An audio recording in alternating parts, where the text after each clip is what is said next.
new book in your political column, the next thing you know, you're up here with the author. Hello, good evening. I do want to ask him a few questions before we get into the book, but I think they're kind of related to how the book came about. And I'm going to admit, I haven't read every word in here, but he was very good about pointing out to me what I should be sure and notice when I was writing about it for my column, which was not a review. It was more that it's available and this is what it's about and this kind of thing. Right? Okay. But I do want to say that I can tell he has a newspaper or editor's background because it's a very, the way it's written, it's really easygoing. It's very conversational. And I think that is really important for the subject. And what I want to know is why you didn't stay in the newspaper business.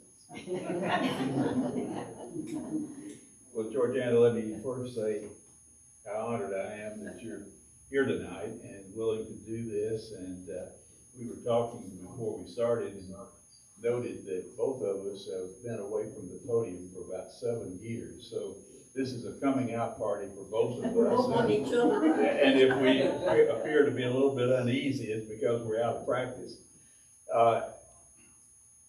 Newspaper business was my first love. And frankly, I would have been content to spend my entire career at the Nashville Tennessean. Those were 3.5 to 4 of the best years of my life. And I've had a lot of good things happen since then. In fact, I've never had a position that I didn't like, didn't enjoy, didn't feel I got something from, and gave something to. One simple reason why I left. The Tennessean was a morning newspaper. And that meant I worked from 2 o'clock until 9 or maybe 4 o'clock to 11. And I had a son at that time who was turning 5. And we talked a great deal in our family about, boy, I'd love to stay here, but if I stay here, I'm going to be going to work when he comes home from school, and we won't see each other. That was the only reason I left. I'd still be at the Tennessean today if it hadn't been for that. Right. During your 32 years in state government, I'd like to know what it was like to be Ned McWhorter's Commissioner of Education, because this has become a position of point, I would say, in some controversy, the last couple of commissioners that the state has had, and I don't think you went through that. I didn't. Ned McWhorter was, well, every boss I've ever had was good. I mean, to say that up front. I could speak volumes about every one of them. I didn't have a bad boss in my entire career. Ned was special. He and I developed a very good relationship when I was chancellor of the UT Martin campus. And when he called me, and I'll tell you quickly that I was back at UT, thought I was back to stay. We had bought a home. I'd left UT Martin. I'd become a vice president for UT, and I was very happy doing that. And I went home one day because I had forgotten a speech, copy of a speech, and was eating a peanut butter and jelly sandwich when my wife said, the governor is on the line. This was less than a week after Ned was elected. And he said, Charlie, I want you to, I don't beat around the bush. I want you to be my Commissioner of Education. I haven't enjoyed peanut butter and jelly sandwiches since that. And so we talked for a minute. He said, now don't say no. Think about it. And you can appreciate this, Georgiana, but Ron McMahon was the editor of the Knoxville Journal at that time. And he said, you need to know, Charlie, that I have called Ron and I've leaked this story to him. And he's going to call you in about 5 minutes. Don't you tell him you told me no. And so, long story short, I accepted it. He was a perfect governor to work for, and I've worked for 6 governors, 3 Democrats and 3 Republicans. All of them good. I'd hesitate to say maybe Mr. Blanton. I wouldn't necessarily put him in the category of being good, but the other 5 were really outstanding governors. And I told Governor Porter, I said, look, I don't know a thing in the world about K-12 education. And he said, I don't either, but we're going to learn. And it was a wonderful period of time. He never once, not once, in 2 terms, 8 years, ever directed me to do anything. He said, you're the commissioner. He let me pick who I wanted to. I told him I had to have a staff I could know and trust. And we brought new people in, including some Republicans, which gave heartburn to some of his advisors. But he said, boys, the commissioner is the commissioner, and I support the commissioner. That was the kind of governor he was.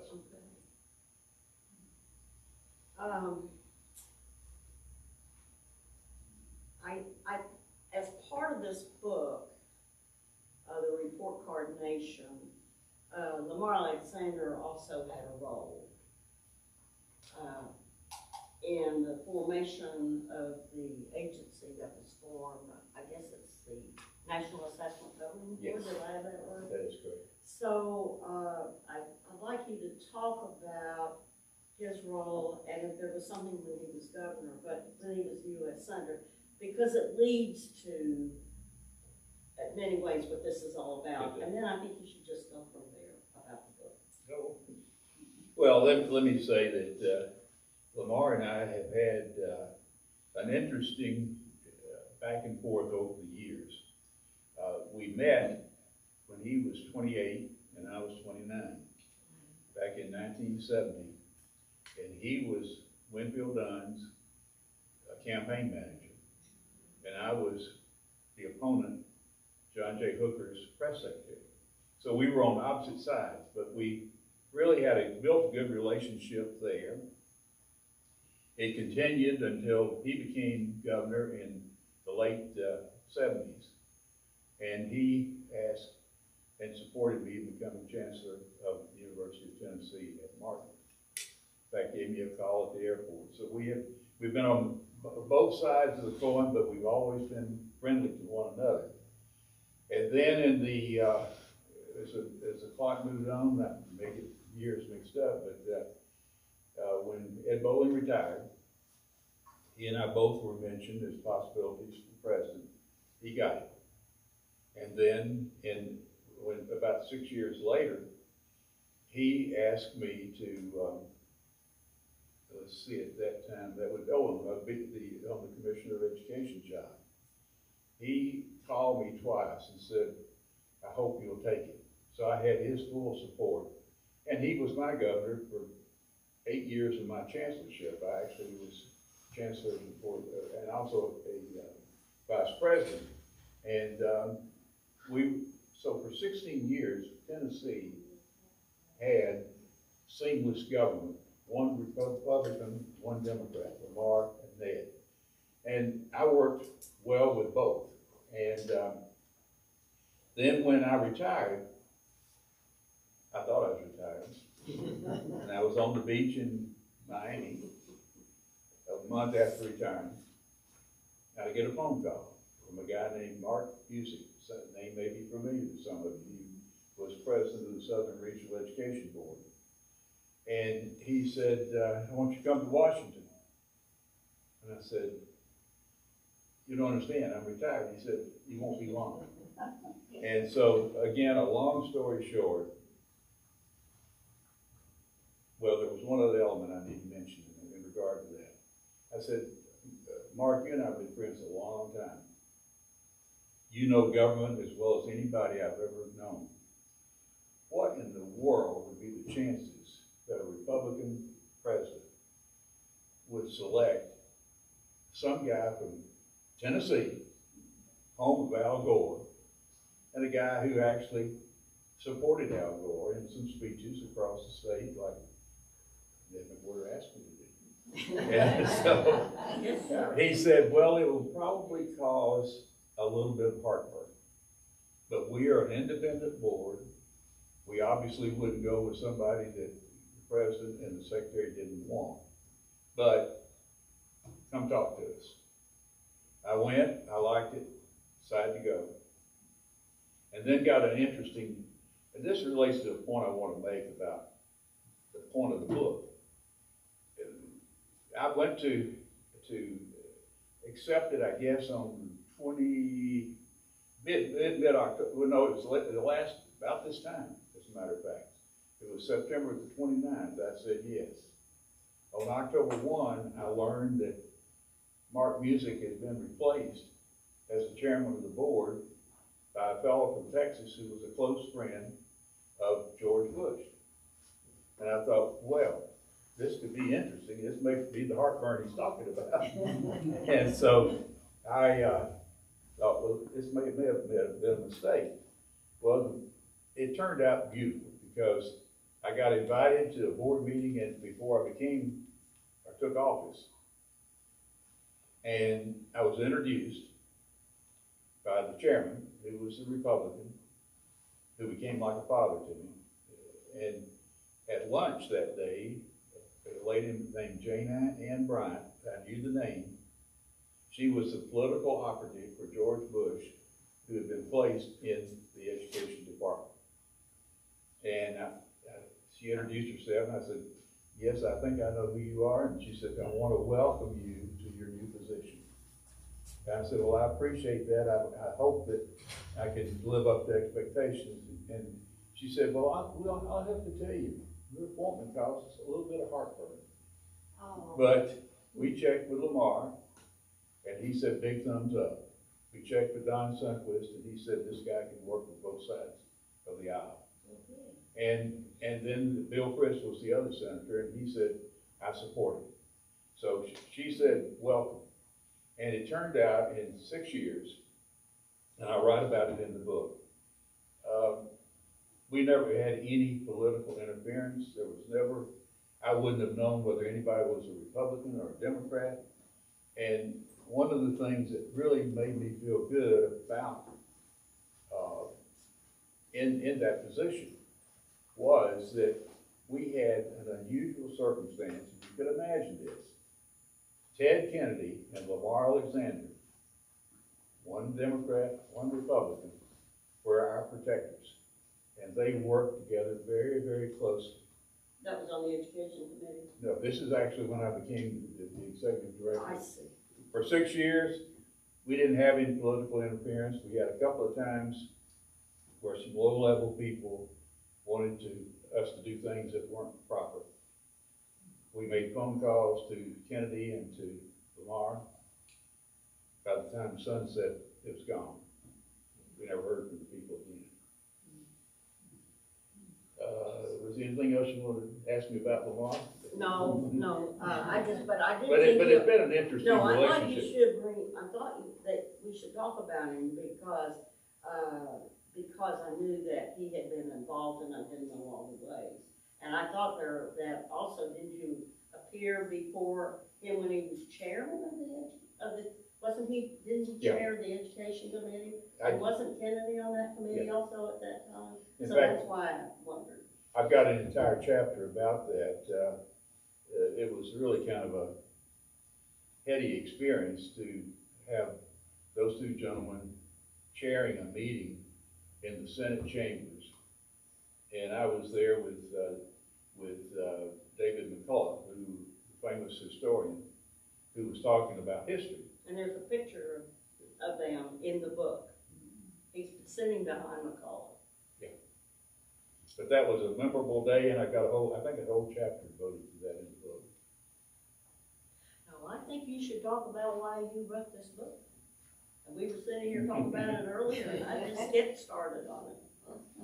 Well, I don't want to talk too long about this, but maybe I was telling Georgiana that, sometimes it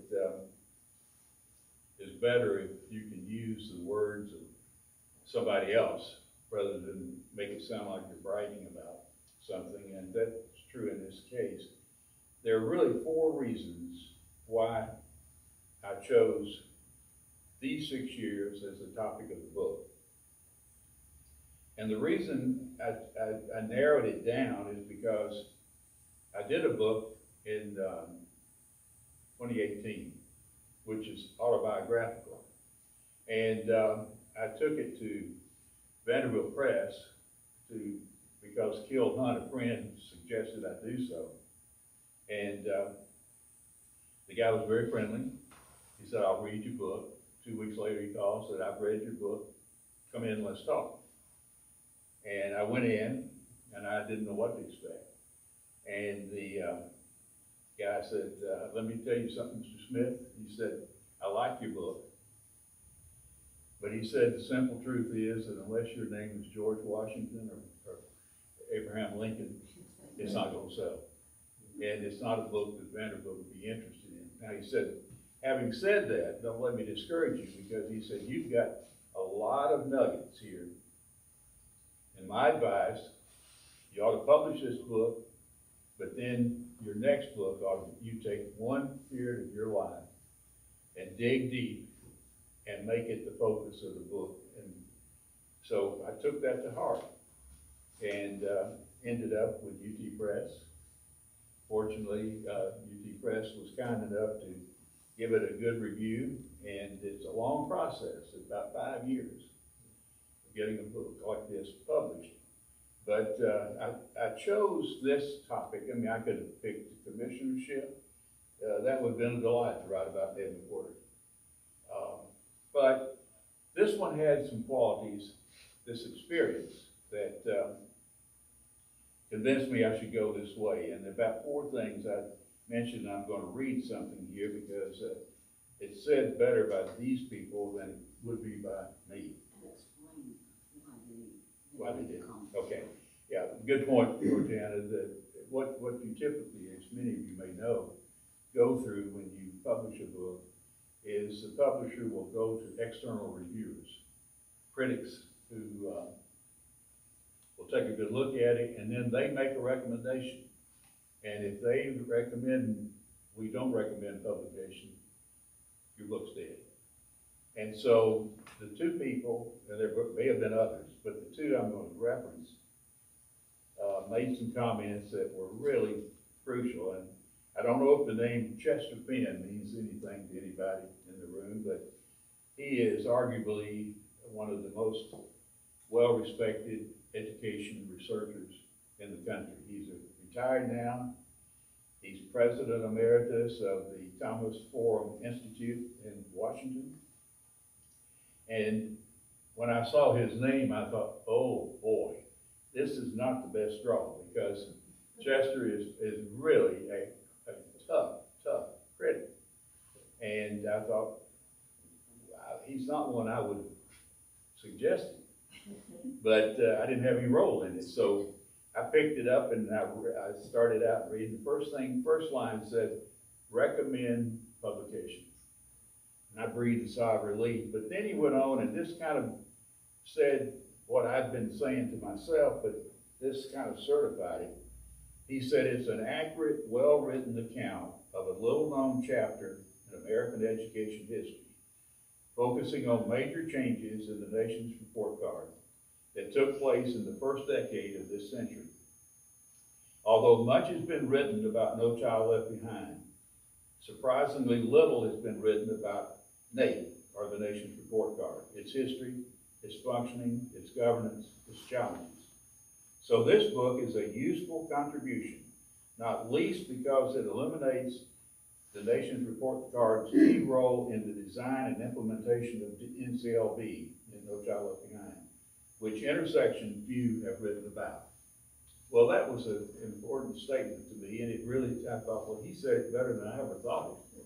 But it was one of the reasons. And then the other reviewer is the person close to home, Joshua Dunn, who is the executive director of the Institute of American Civics for the Howard Baker School of Public Policy and Public Affairs.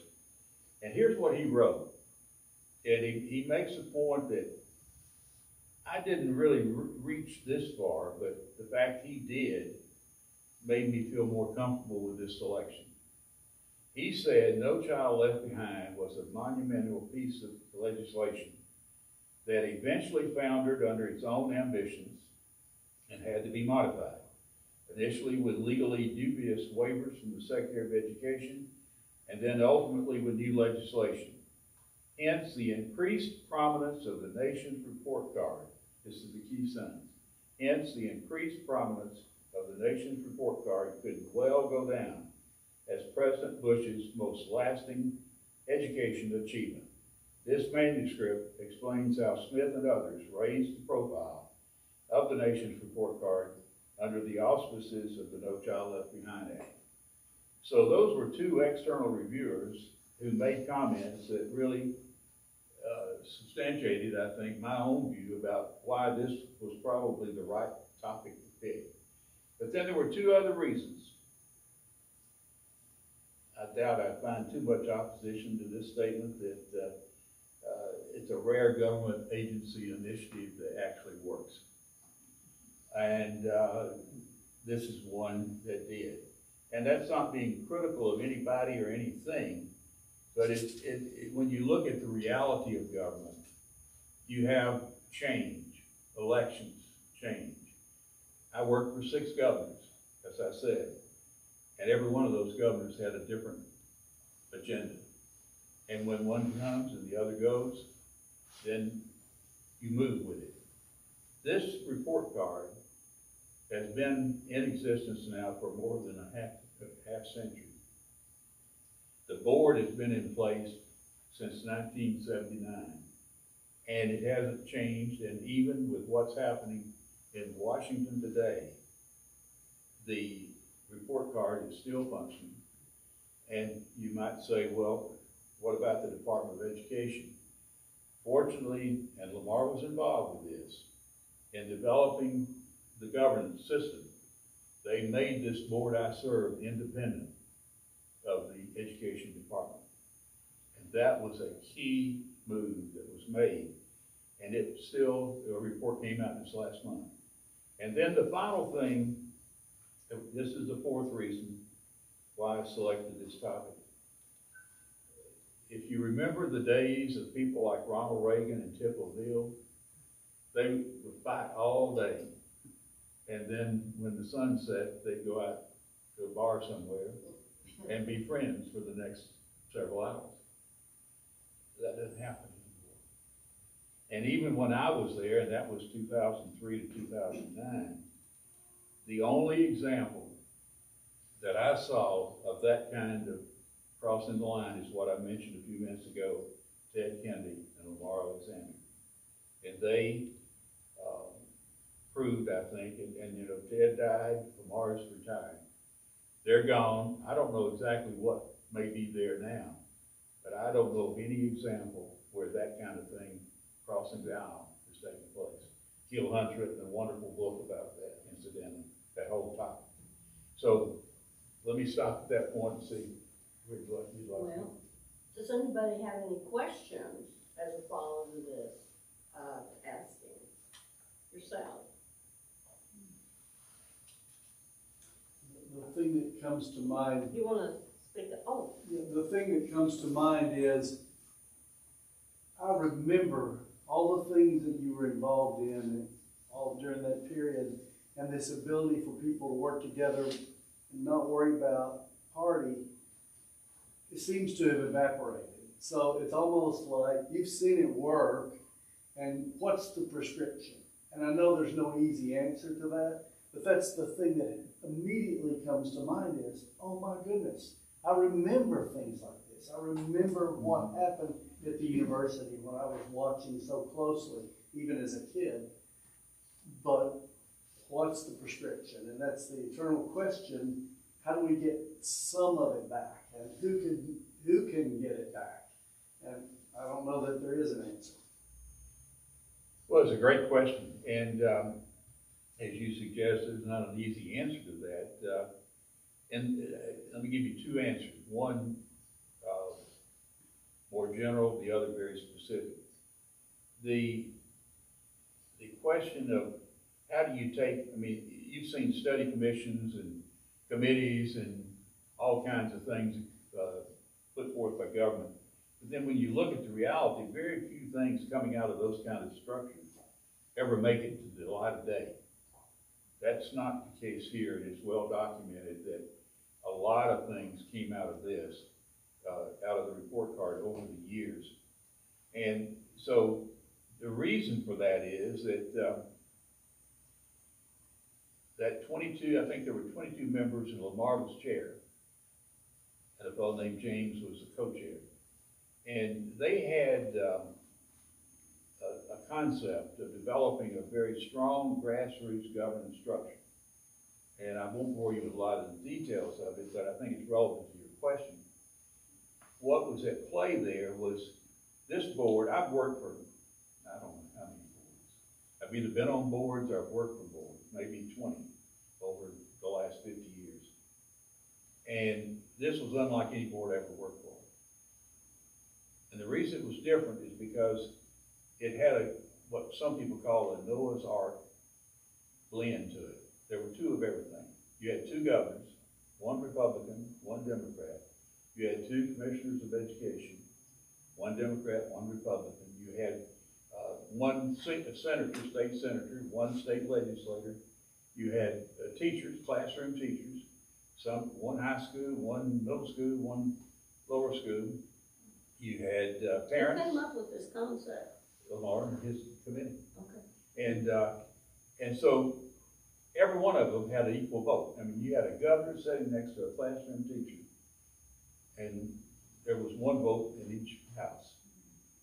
And I never saw in 6 years a single political movement by that kind of a group. So there was magic in the structure. Second thing was there was insulation from political interference. And it's pretty severe. It's a felony, for example, under the law, that if anybody reports on the content of a new report card, they can go to jail. Now, we've had a few instances, not during my time, but before my time, there were a couple of times where people, well, in one case, Senator Gore, when he was running for president, prematurely said some things that it created a stir and had the law tightened even more. And one of the funny examples to show you how non-political my bosses were, I got a tip that Jeb Bush, who at that time was the governor of Florida, brother of the president, was planning to have an 8 o'clock press conference on a certain day. On the same day, we were going to release the report at 10 o'clock. And Florida looked good in that particular report. And so I immediately called my boss, and he was in a meeting, same building. He comes running out, I tell him, he instinctively reached into his pocket for his cell phone. He called Margaret Spellings, the Secretary of Education, and said, "Margaret, we've got a problem. Jeb's going to do this, and we've got to stop it." She called back in 2 minutes. She said, "Dara, it's stopped. He's going to have his press conference later this afternoon." Well, that really won my heart. It told me that these guys are not playing politics. They'll go by the rules. And then the other thing that was a big decision was that the nation's report card would be focused on the state rather than on student performance. And by that I mean it was not punitive, it was not a high stakes test. Each student, this is a sampling test. 100,000 plus kids from across the nation take the test, but they don't take the whole test. They take a 50-minute segment. And so, they're not going to get penalized, and that it's not going to affect their grades. So it's a low profile, but very important because it gives you a trend. We weren't interested in whether this high school or that high school had 25 top grade students or 200. What we were interested in, are we seeing progress over time? And so these are just a few things that factors as it relates to, governance structures. Now, as far as, I think you may be asking the more global question of how do you change, I don't think that right now there is an answer for that, to be honest about it. Yeah, but structure is a great starting point. How do we line this thing up? In my business, we have clients who are far right and clients who are far left. And we don't talk about those things except in a joking format.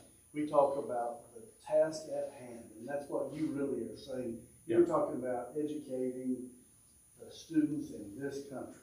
And so we focus on what matters, what our expertise is, and it's not in the political arena, it's in the things that we do.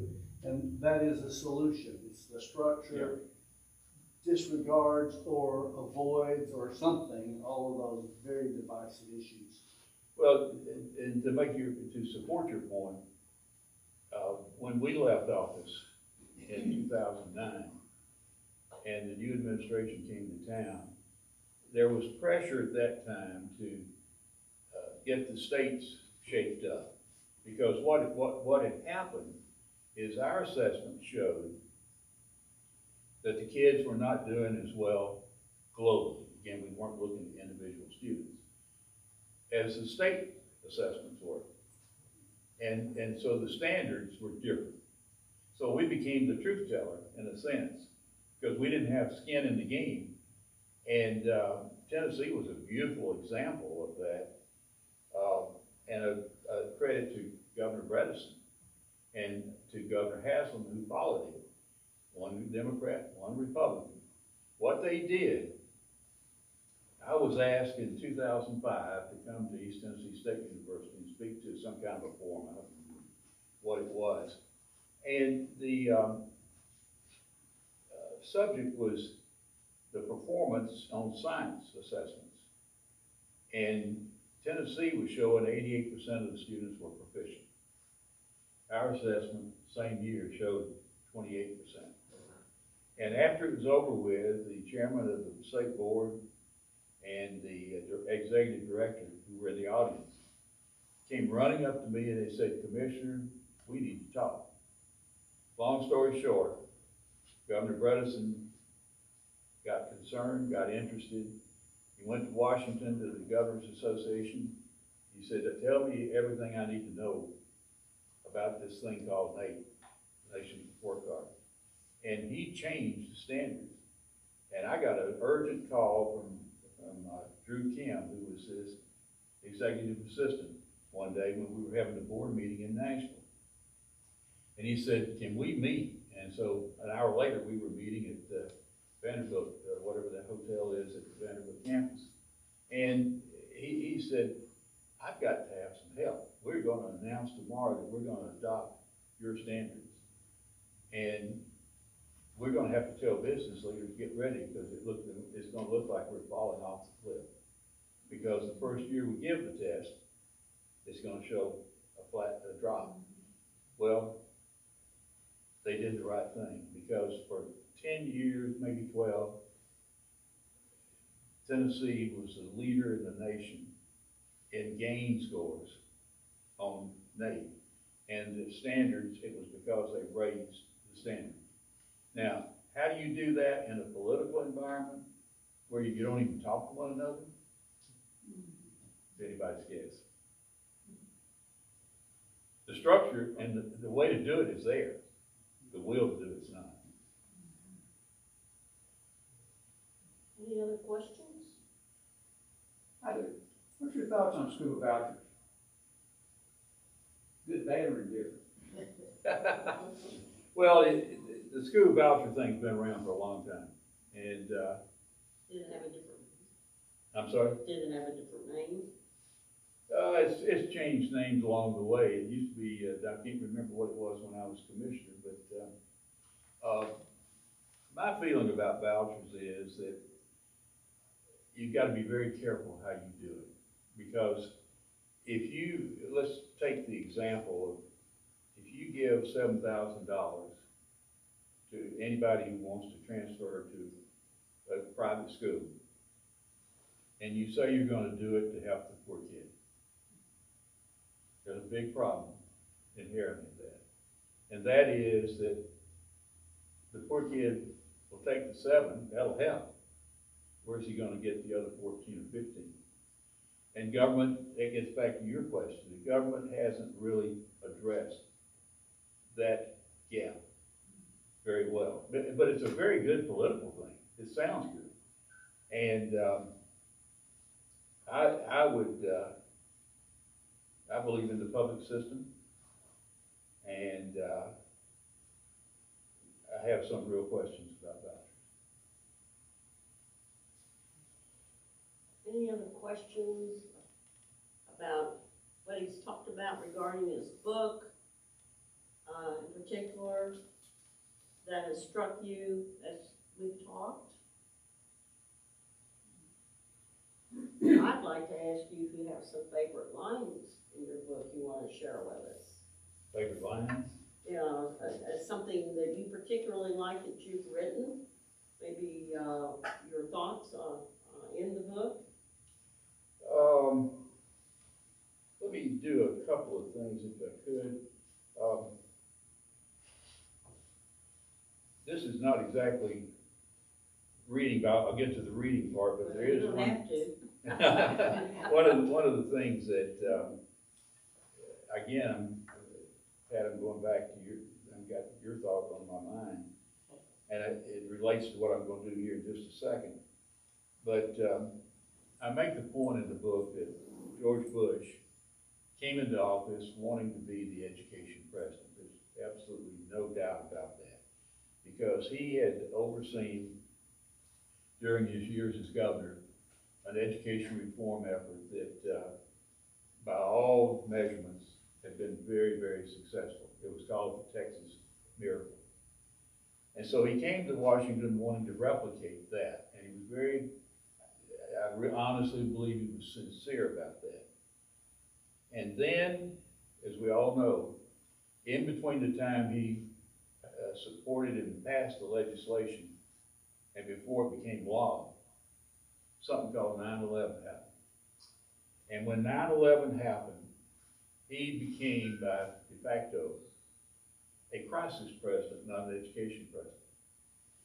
And he then became a wartime president. But here's the important point I want to make, and this is the only time I've ever seen this happen in the political structure. And it gets back to the structural issues that we talked about. He had the forethought, not knowing 9/11 would ever occur, but he had the forethought to put together a package. And he brought a band of Texans with him who had helped him build the Texas program. And when 9/11 came, while he got diverted, his team was in place. And he had made the choice to go with the nation's report card rather than create a new assessment. And that was a critical decision. He also had already made the decision to separate the report card from No Child Left Behind. And that was a critical decision because No Child Left Behind was controversial, ultimately. And as one of the reviewers said, it failed in a number of ways. But we were outside of that and didn't get contaminated by that. And as a result, his initiative moved forward, while this reviewer can legitimately say, I think, that this may have been his greatest accomplishment. It wasn't No Child Left Behind, it was the report card becoming a bigger player in the whole process. Now, with that said, let me read something, if I can find it here. I feel like a minister going to the Bible. That's your Bible. Yeah, right. Okay, here we go. I haven't said I don't think I've said anything about something called the Common Core. But that was what was coming down the pike as we left office. With a different president, too. With a different president, and the reason for that was, in part, what I talked about with Governor Bredesen. The states were really shown to be very deficient in setting good standards. And when you don't have good standards, you don't get good results, and that's one reason, Joe, why the voucher system is so popular because the states haven't measured up in many ways. And so there was an effort made to do on a national level what was done by Bredesen. And it was one that was given the title Common Core. And the people who did it, I knew them well. I worked at the beginning stages with them to some degree, although we stayed apart from them because we didn't want to be diluted in what we were trying to do with the report card, and it was going to be there, and it's still there. But the Common Core was an effort to try to develop state assessments that dealt with issues that were part of what students should know and be able to do. Now, this is toward the end of my book. I summarized, it's not too long here, I'll be quick. But here's what I said. As a result, the Common Core failure stands as Exhibit A of the way not to develop an assessment program. Here are the contrasts.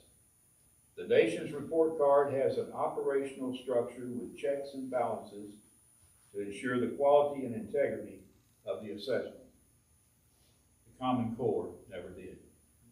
The report card earned the trust, respect, and support of educators, political leaders, and the media. The Common Core never had a chance to achieve the same.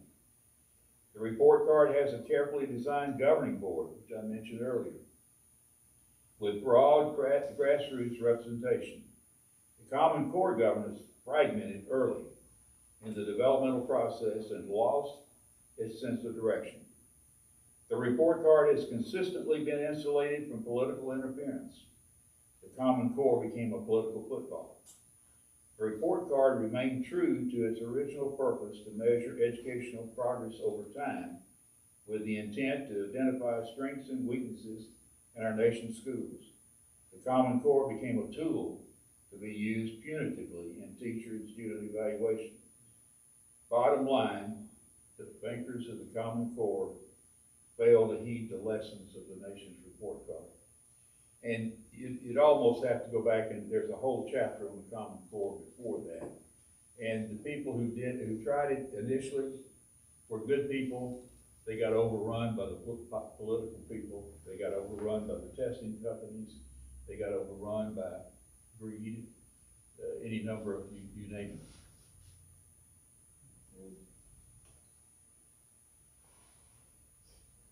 Any other questions from anyone? I would like to say something. My friend Barbara and Charles married recently, but I really am a little embarrassed to say this, but when he was the commissioner and we first started with value added, I had some questions. And I was a teacher at South Clinton Elementary, and I had the gall to call him at home. I don't know who gave me his phone number. But he said, well, we're having a barbecue, family barbecue, and I would love to talk to you. And after he finished talking to me, this teacher from South Clinton, he said, now, if you have any more questions, you call me back anytime. And he gave me his office number. And so I was so impressed with him and always have been, not only for all the things that he has done that are so terribly impressive, but he was truly a teacher's supporter. So that's always, I've always had a soft spot for you before Barbara even found you. I have a question. Sure. Good to see you. Thank you. Did your department, did you create the tests themselves that the country students took? Were you the creator of the tests? We did, and that too is a part of the part I didn't include when I answered Pat's question. If you had asked me when I was commissioner how the nation's report card was developed, I would have said, well, it's just like every other test. It's not. What happens is that, and it's not an inside the beltway assessment. Most people I thought it was before I went there. But what we do, and it's still being done today, is probably 7 years in advance. We appoint a national group, and they're made up not of Washington people, but of classroom teachers and principals and others from across the nation. They're all outside the Beltway. And they come together and spend probably 18 months to 2 years. The questions are reviewed by every committee member that are going to be on the test. I mean, they have contractors who help do that, but the ultimate decision is with the governing board. And the ultimate assessment is truly a carefully reviewed assessment that literally hundreds of people have put their hands on. So it's quite different from what we did when I was commissioner, and every commissioner does it, is you basically have state assessments that probably have been developed in some part by outside firms, and this test is quite different from that. Much better design, costs more, but it's worth it. It makes a difference.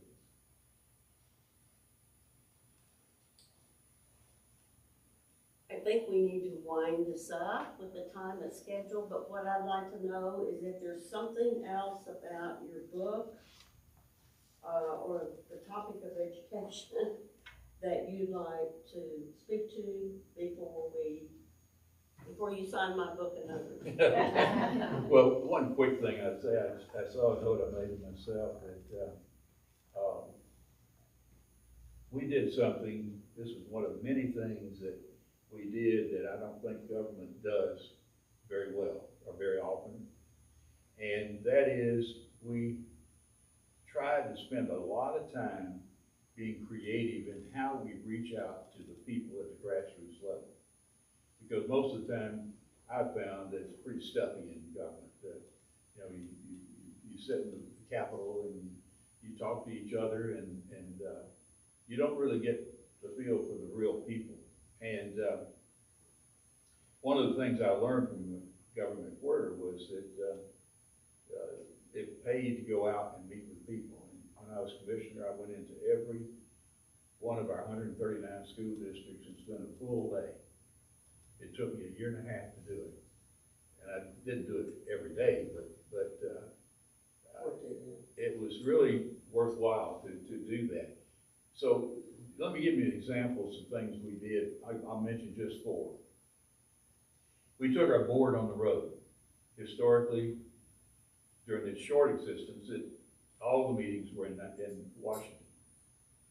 So we took half of our meetings to cities across the nation, and we would go in a day early and invite the education establishment of that state to come to a dinner.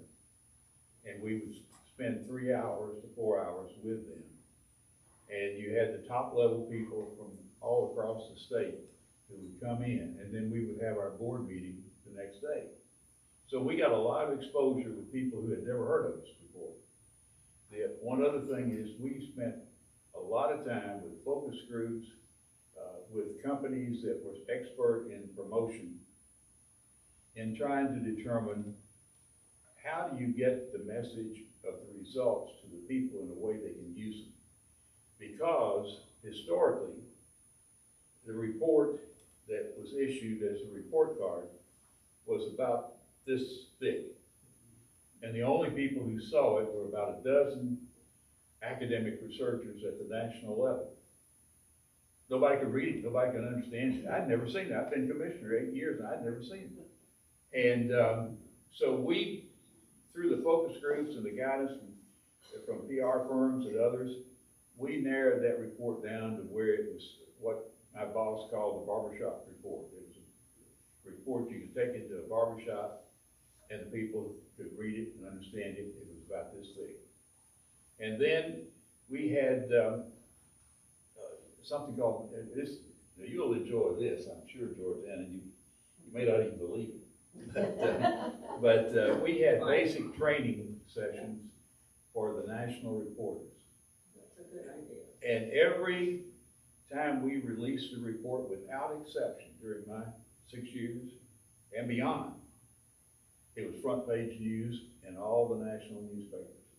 The New York Times, the Washington Post, the Wall Street Journal, you name it. It was guaranteed front page.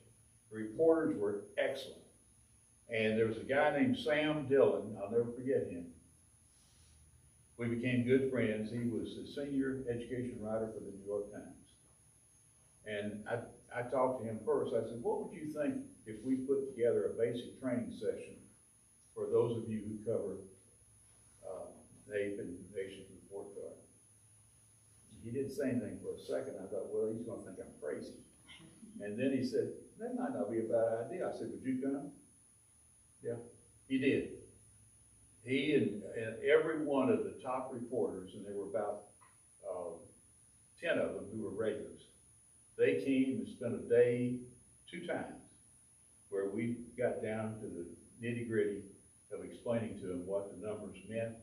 And then we had checkpoints where we could determine, are they understanding the reports, and are the stories in the newspapers more accurate? The answer was yes on both counts. And so this is the type of thing that, to me, you do that doesn't get done too often in government. Well, if it hadn't been worth page 1, I'm telling you, we wouldn't have made it. That's just all. That's right. This has been great. It really has. Thank you. Well, thank you all. Thank you. I need mine signed. What happens next? Okay, so first, before we move forward, I just want to say thank you so much to all of you coming out tonight. We really appreciate it. Blunt Mansion here was happy to host. We are turning 100 years old as a museum, so we would like to invite everyone back for a tour. And keep an eye on our website as we have centennial celebrations like martinis at the mansion, things like that. We would be delighted to have you guys back. I think right now we're going to let you guys go over there, and they'll be available for book signing. And if you have any questions about Blunt Mansion, I will be back here. Thank you again, everybody. We really appreciate you coming out on Tuesday or Thursday night. Yeah, thank you. Thank you all for coming.